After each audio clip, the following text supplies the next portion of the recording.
is what I want. This is what I need. Hello, everybody, and welcome back to another episode of Hot Mess Podcast. I'm your host, Matilda Johnson, and today I will be answering all of your messy questions. I asked listeners on Instagram to write in with some of your dating questions related to and unrelated to episodes that we've had this year. Just any questions you've got, I'm going to answer them. But first, I wanted to say thank you so much for voting for who you want to see back on date number 2. We do have a winner. It was announced last week that my homeboy Timmy Tim is going to be joining me on date number 2, which will be airing early next year. Very excited. He and I have been in discussion about the episode, and it's going to be a lot of fun. So good job on voting, guys. It's going to be a really exciting time. Before I jump into the questions, I have to share the most perfect love story I have ever heard in my life. And it has happened to one of my co-workers. And today's a really exciting day for her, and I'm going to explain why. And I'm just like, I can't not tell the listeners this story. She did allow me to do this. And I've literally told my entire family about this love story. I told my mum about it over the weekend and she teared up. It is so beautiful and it doesn't seem real. So this is the story about how oh my God, my dad's texting me. What I was saying is this is the story about how my coworker fell in love overseas. So my coworker, my friend, she was traveling overseas by herself. She was in Europe, traveling around, and she ended up in Lake Como. I firstly was like, did you meet George Clooney? No, she met the next best thing. She was in a bar one night and saw this really cute guy across the room. And this is why you always shoot your shot. Stories like this is why you shoot your shot, because it turns out stuff like this actually happens. Anyway, she sees this really cute guy across the room and she approaches him and they start playing a card game and drinking together and getting to know each other. Turns out he lives in Lake Como and is a sailboat instructor. This already sounds like a rom-com, am I right? Anyway, she realizes, oh my God, I really like him. He seems great. They hang out a bit more while she's in Lake Como, and then she's like, well, I need to continue my Eat, Pray, Love journey and travel around Europe. So she leaves Lake Como, but then she can't stop thinking about him and he can't stop thinking about her. And so they meet up in different places all around Europe. Mind you, she's Australian, he's Italian, all right? So they've already got it in the back of their minds that like, oh, they're from different parts of the world, but they just really connect so well. And so they start meeting up in different parts of Europe while she's traveling, and they meet up in Milan, and then she just keeps finding herself back in Lake Como because she cannot part from him. And soon enough, they realized that this isn't just a holiday fling. There's genuine feelings there. And so they decide to put a label on it, take each other off the market, say they're boyfriend and girlfriend, despite being from other sides of the world, and they're just like, let's make it work. Either you come to Australia, I come to Lake Como. It doesn't matter that we've just spent this brief period of time together in an overseas country. They're like loved up, and it's hard and fast and it's great and everything's perfect and they understand how to communicate to each other, and he's emotionally intelligent and understanding where she's from without even her having to say anything for him to understand it. He just can read her. And so she learns Italian, he gets better at English, and they're like, we're going to make this work. It's literally like the couple in Love Actually, the Colin Firth relationship where he learns Portuguese and she learns English. That's literally them. But soon enough, she has to fly back to Australia to go back to the real world. And they're like, you know what, let's do it. Let's do long distance. So they're doing long distance. Her sister flies to Italy for her own holiday, and it's so sweet.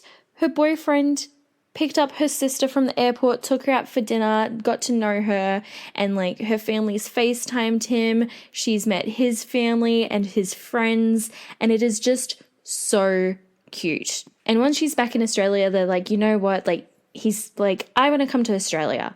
I want to see you in your home country. You've seen me in mine. I'm going to move to Australia. The one thing that's holding him back, he has a debilitating fear of flying. which makes sense. He's a sailboat instructor. So he starts going to courses to get over his fear of planes and flying. Like he does a course to help him conquer his own fears so that he can come to Australia and be with her. Fast forward to this week, like it's been months. Now fast forward to this week, he got on the plane. He had all of his friends and family take him to the airport and they helped him on the plane. And at 7:00 tonight, he landed back in Australia. And now they're together. And it's one of those stories where it's like, it just doesn't seem real.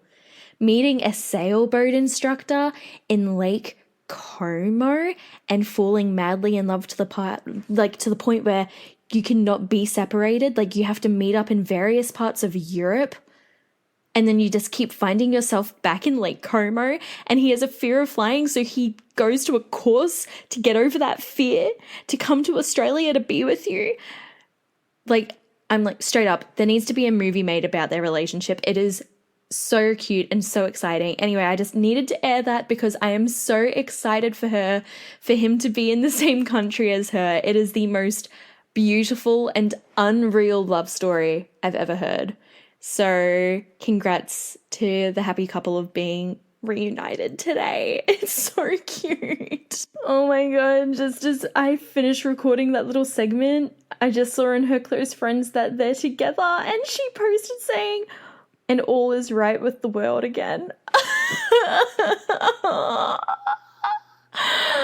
I love them so much. But now that I've aired that, now that it's off my chest, oh my god, I should interview them. Anyway, I'm now going to answer the questions that were sent to me on Instagram.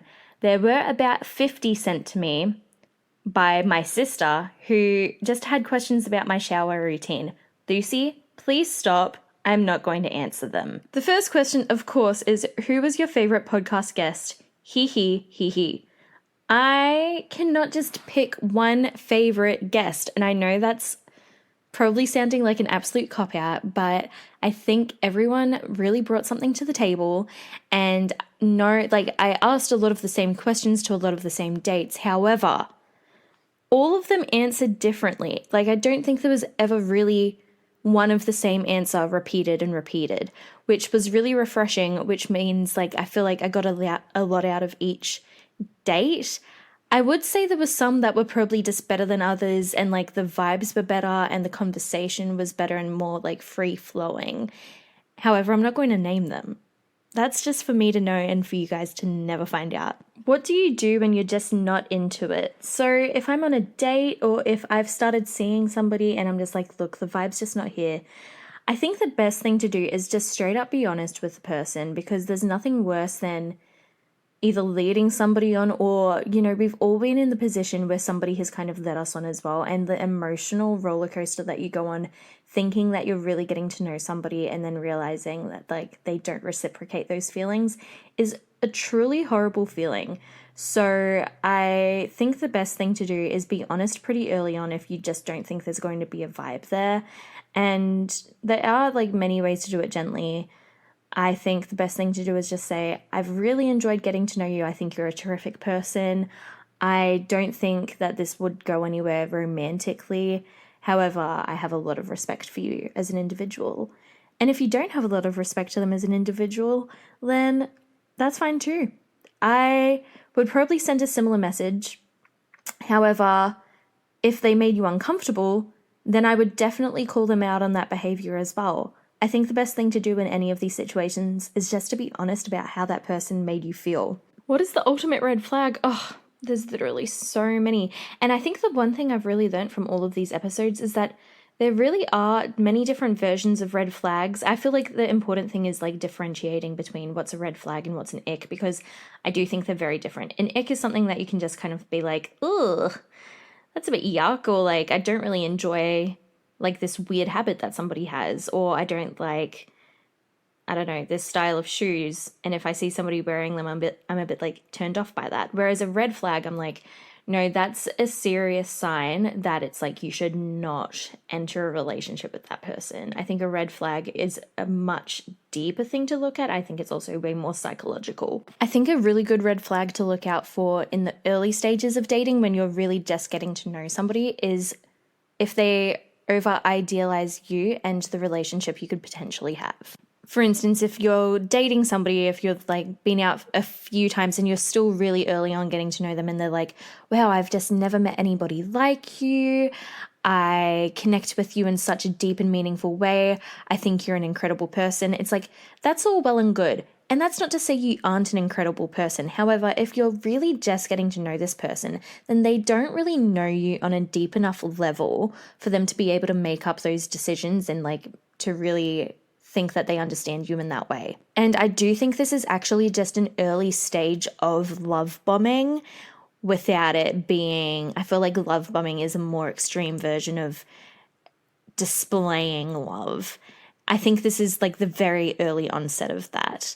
And I think from over idealizing a relationship and stuff, it can also be a very early form of manipulation and kind of playing mind games as well with somebody. So I think for the early stages, that's a really big red flag. If you're in the midst of a relationship with somebody, I think this is a huge one. If somebody isn't able to regulate or control or understand their emotions, if they're not really emotionally intelligent with their own feelings, I think that is a huge red flag, because if they cannot understand their own feelings or how to process them, then they're probably not going to be able to understand yours. And you look, let's be real, every relationship has its problems. And I think understanding where each other's coming from without solid communication is often a breaking point for a lot of relationships. However, if somebody isn't emotionally intelligent enough to be able to understand their own feelings and therefore they can't understand yours, I think even if you do try to communicate with them, then there will be a bit of a blockage. I feel like, I mean, I'm not a psychologist, but I feel like you often see this in people who do, I guess, act out a bit more or just, I don't know, like have a bit more issues with anger and stuff like that because they cannot regulate their own emotions or understand why they're feeling a certain way at a certain point in time. And I think if you're with somebody like that, then it can also lead to a kind of dangerous path because you never really know when they're going to act out or how they might treat you day to day, which can be not only like in terms of it being emotionally damaging, but if they do end up being like very angry, you never know how that could turn into a different sort of anger and be displayed in a different way. And so I think that is a huge red flag if somebody isn't able to understand their own emotions. Ooh, I love this question. When should you tell someone you're dating that you don't want kids? I think about this question a lot because, to be honest, I'm at a point in my life where currently I don't want kids. And it doesn't mean I never want kids. I think I just want to be with the right person, of course, to have kids. At this point in time, I don't see myself doing that because I'm just not with anyone who I would want to start a family with. So I think if you feel a certain way, like you absolutely do not want kids ever in your life, which is totally fine. It's your prerogative. And I don't think that should be an issue. And it's like your own personal preference. I think you should say it pretty early on into dating. Maybe not after, like, if not date one, because I don't know, sometimes date one conversations get really deep. Sometimes they're kind of surface level. If not date one, then definitely like maybe date two, because otherwise you could just be wasting each other's time. Again, you don't want to lead somebody on and then have them be like, I really want to have a big family one day, or just like even one kid.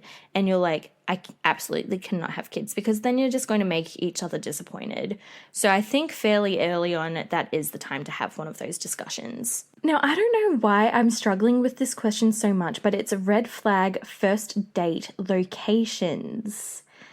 Now, I feel like it depends on the person that you're going on the date with. It depends on the vibe or like the previous conversations you guys have shared.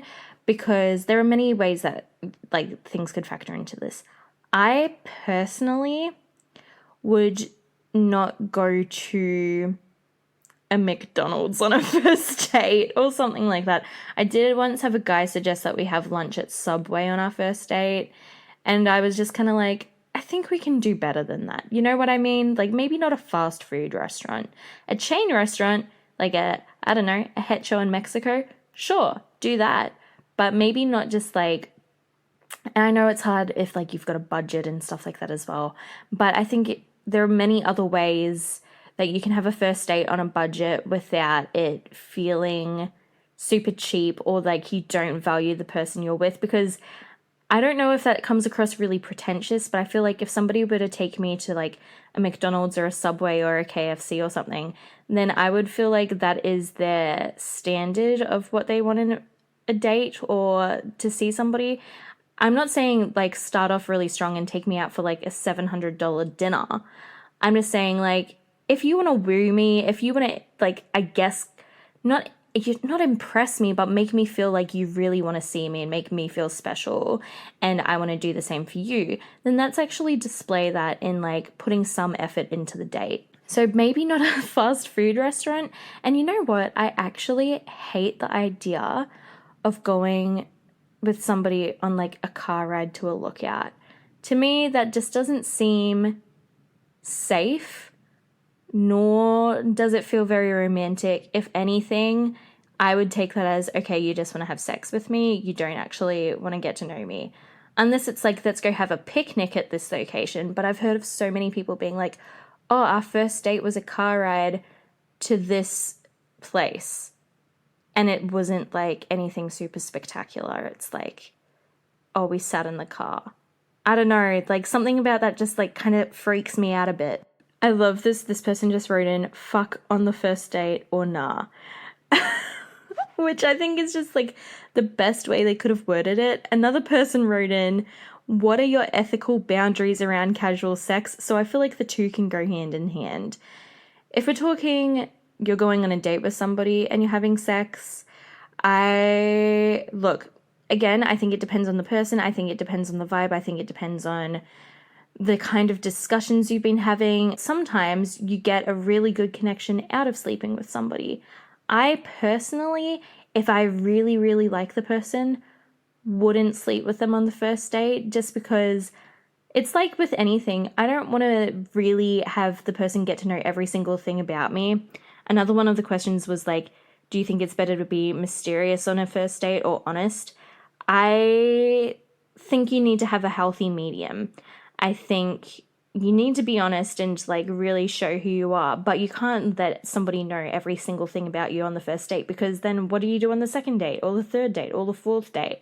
So if I really like somebody and I want to keep some longevity in the dating of them, then I wouldn't sleep with them on the first date, because I would want them to really get to know me first. However, if you're with somebody and you're just like, I just have mad sexual chemistry with you, go for your life.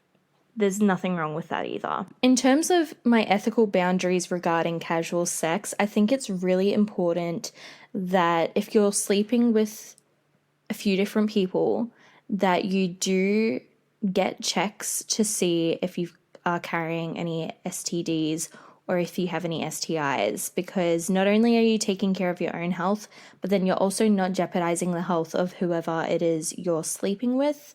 And it is also ensuring that you guys are kind of holding each other accountable, and that it's like practicing safe sex as well.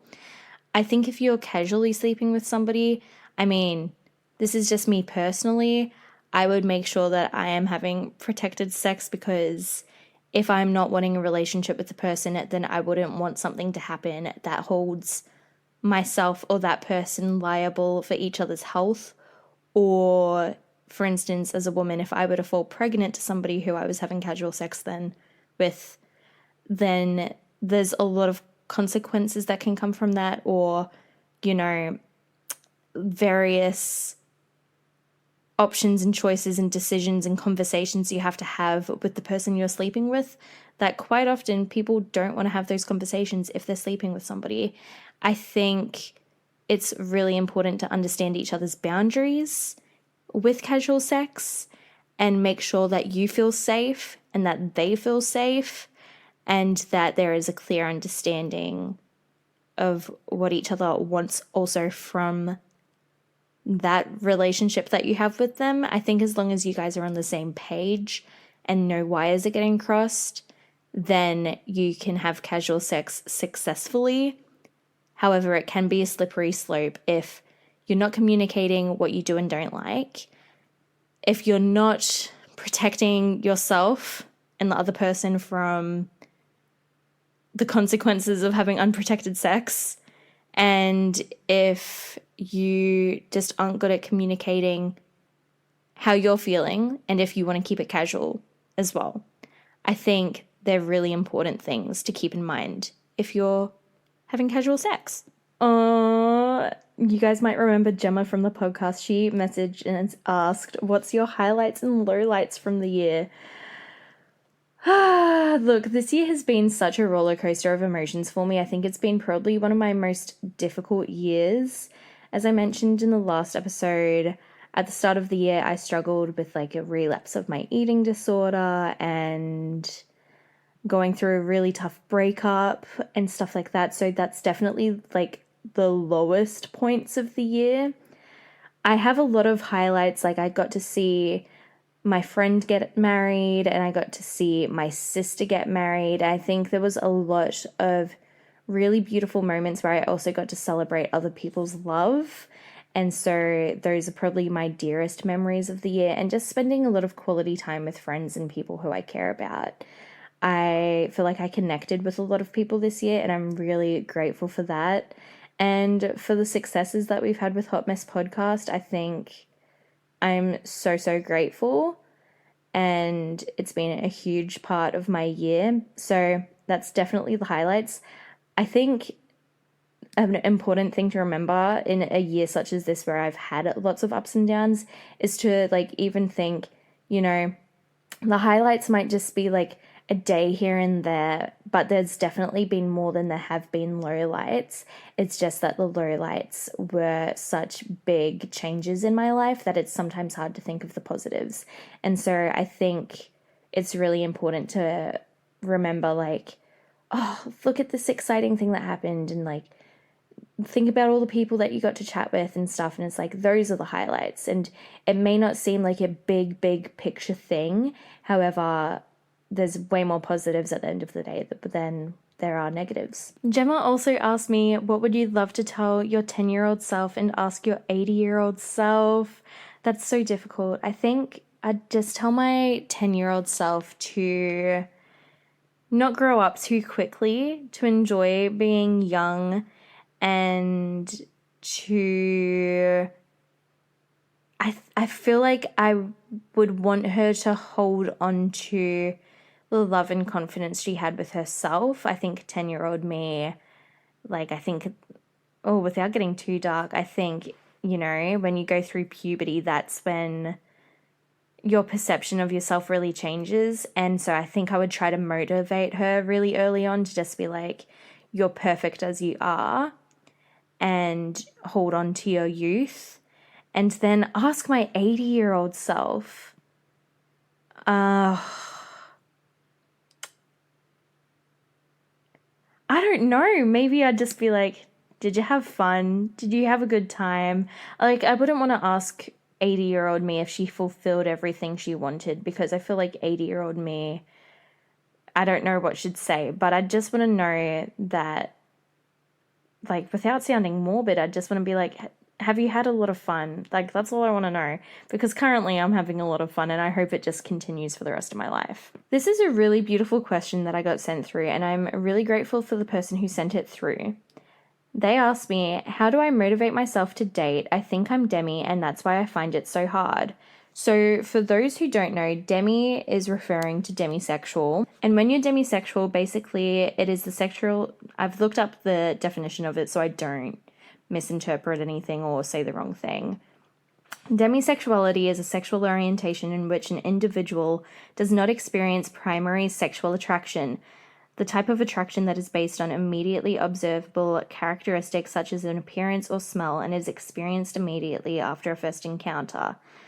And to be honest, I think the motivating yourself to date is is really hard no matter what your sexuality is. And of course, being demisexual does add to that, because I think stuff such as like your animalistic instincts of visually seeing somebody and finding them attractive, and then on top of that, like the smell and like the pheromones and stuff like that, play a huge role into your attraction to somebody. The hardest step of dating, and which is the only, like, this year is really the first time I stepped out of my comfort zone and really like dated, and so I understand where this question does come from, is that, look, you just have to really force yourself out there. And I think in this day and age it's so hard because I think a lot of people do rely on the use of dating apps. And so it's now like, I think a good way to start off is just by having conversations with people out in public as well, and building up your confidence in that sense, whether or not you're attracted to them. And just kind of like building up your confidence in yourself to be able to have conversations with people who you don't know very well. And then from there, you can move into like the dating side of things. In terms of demisexuality, I'm very sorry, like I personally don't have experience with this, so I don't want to speak on it in an insensitive way. But I feel like perhaps you do somewhat have to start in a similar way and start with like conversations with people, build up your confidence in that sense. And I think the best thing to do is just really put yourself out there, talk to whoever you can, whenever you can. And from there, if you build stronger connections to them, then an attraction might develop. And I think in terms of demisexuality, from what I gather from it, is that conversation and understanding of somebody is the best way to build up that attraction. I think with that attraction as well, like you have to really kind of get to know the person on an emotional level in order to be attracted to them. And so I think like you have to kind of create a bond. And so it's kind of like what ties in with what I was saying before about even like how I wouldn't have sex with somebody on a first date without them really getting to know me first. I think you kind of need to have that boundary with yourself in terms of, if that's how you identify, then understanding that you're not going to force yourself into a situation that you're uncomfortable with. I think if you're demisexual, then I think like the best thing to do is really own that part of you. And I know it's easier said than done. It's the same with any sexuality. Coming to terms with it can be difficult for a lot of people, and understanding it. And so I think with demisexuality, it might take a little while longer for you to develop that kind of attraction to somebody, but don't give up on yourself, and don't give up on your own personality and worth in the meantime, because just because you feel like it takes you longer to develop an attraction doesn't mean that you're any less of a good conversationalist, or that you're also any less desirable just because you're not feeling that immediate desire for somebody else. And honestly, I think it's quite beautiful to feel like you need to have a strong emotional connection with somebody in order to find them attractive. I think that is, whether or not you identify as demisexual, I think it's a very intuitive way and intelligent way of approaching a relationship as well, if you really want to date people. The same with sapiosexuality and how that is the sexual attraction to intelligence. I think if that's what you desire in a person, then don't shy away from that, because I think you will find the connection you're looking for through the deeper connection that you can form with somebody. Ooh, somebody asked best first date spot in Melbourne and who wants to take me there. That is from Marina, who was on the podcast. Now let me have a think. Best first date spots in Melbourne. I think there are many, many great locations. Melbourne is such a great place for food and wine and coffee and just so many things. And outdoorsy things, you can literally drive an hour out of Melbourne and find yourself in the most beautiful locations. I could talk on good restaurants to go to for a first date for ages. I do have my favorites. I think a really good one to go to is Pellegrini's in the city because it is such a Melbourne icon and is also just like good authentic Italian homemade food. However, if you don't like Italian, I recommend checking out, this is not sponsored, Broadsheet have an entire section of restaurants specifically for first dates, and it's all different parts of Melbourne, all different suburbs, so it can really cater to your needs and also different cuisines as well. So check out the Broadsheet first dates restaurant locations. If you're not down for dinner on a first date, because it's not everyone's favorite thing to do, I personally don't like going to the movies on a first date. Some people don't like going for dinner, so it really depends on the vibe. I think a fun activity is always a good idea. Like you could go to mini golf or, oh my God, I was about to be like, go axe throwing, but then I don't think on a first date that's a good idea. I don't think they need to see my rage, or like a break room or something like that. Don't do that. Maybe an escape room, test your teamwork and see how they work, or if they like taking control of a situation. I think that's a really good one. Or I don't know, there's just so many good locations. Oh my God, go to the gallery, go to the museum, the zoo, the aquarium. So fun, so much fun. I absolutely would go to those things on a first date. You know what else is great? Going to a comedy show. I think you can really judge somebody by their sense of humor, what they do and don't laugh at. I think a comedy show is fun because you can have dinner beforehand and you can kind of let loose around the person if you want to really have a good time and have a laugh. I was asked what my ideal first date is, and aside from it being on a podcast, I really like doing an activity on a first date. I'm not huge on, like I said before, going to the movies or having dinner either. I kind of save a more formal dinner and stuff like that for maybe a second date. I think for a first date, I think it's really fun to just kind of be a bit more relaxed, and because nervous, you can be so nervous going into a date. So I'd rather just get coffee with somebody and maybe do an activity and just have fun, because then you loosen up a bit and then you can have more of a serious sit down dinner conversation on the second or third date. If I had to have dinner with 3 people, dead or alive, who would it be? We all know I'm probably going to say Taylor Swift will have to be at that dinner table. I would love to pick her brain about how she writes her lyrics, but also just I feel like she and I would just have fun. I feel like we'd have good conversations, good chats. Yeah, Taylor Swift is definitely at that table. And she can also have a laugh. I would love to sit down and have dinner with Malala Yousafzai. I was so inspired by her growing up. She's only a year older than me, and I think she is one of the first really young people that I saw show an interest in politics to the point where it was a huge part of their identity, and she's made such a positive impact on the lives of so many women across the globe. And so I would love to have her over for dinner. And again, I think she and Taylor Swift would also get along. So I think those two would be my first 2 picks. Oh, I haven't picked anyone who's dead yet. Maybe I should. Ooh, who from history? Who would I want? Ooh. I've decided to keep it with women. There's literally so many people who I want to have on this list, but I think the third person would be perhaps Hattie McDaniel, who was the first Black Oscar winner. And she was also a woman, which is massive. And I just don't think history has really honored her enough, because she ended up filming over 300 movies in the golden age of Hollywood. She won the Oscar for her performance in Gone with the Wind.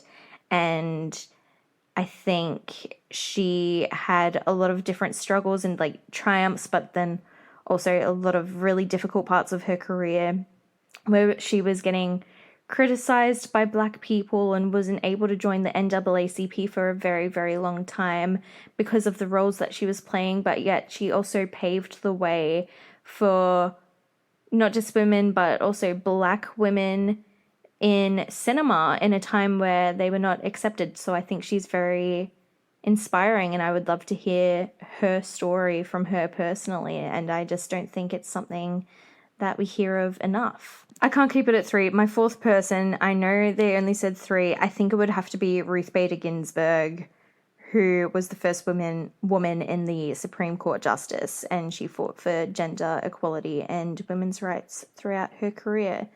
I love her. I think she was a tough lady, but she, again, paved the way for a lot of women, so I'm inspired by her. Oh, you know who I was also inspired by growing up? Emmeline Pankhurst, who was the founding member of the suffragettes. Love her too. Yeah, oh, far out. Maybe I'll have 5. They can be there. They're all there. They're all invited to dinner. Basically, Buff Podcast did write in and ask me if I was feeling buff, and this is a shout out to them. James, who was one of my dates on the podcast, is a member of the basically Buff Podcast. I'm always feeling buff. Go give them a listen. And the last question, my own mother wrote in and asked, what's the biggest turnoff on a first date? Pigging out on dinner or popcorn, or a desperate sloppy kiss? Firstly, Sue, I love the descriptions that you gave me. Look, I don't always kiss on the first date, but if I do, then I don't really want it to be sloppy. Is that the biggest turnoff though? To be honest, I don't think it is, because I think kissing can take practice with a person who you want to see again. You know, you can kind of train them up to kiss you in the way you want to be kissed. However, sometimes pigging out on food can freak me out a little bit.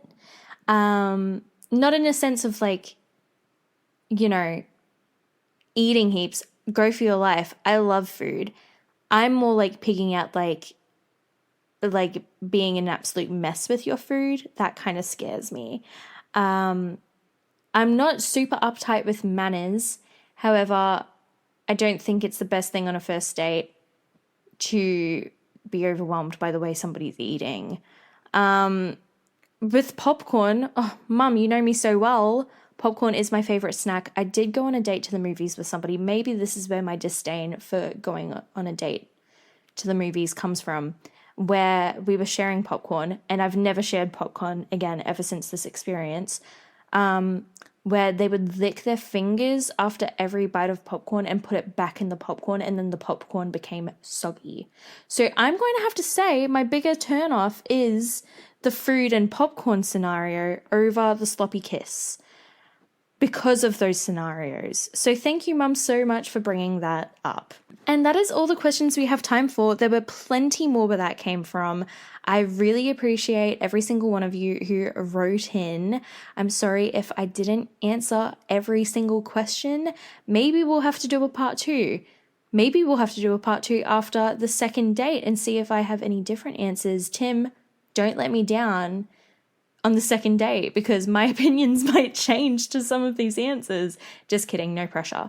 But I hope you guys enjoyed this episode. I hope you had some of your questions answered.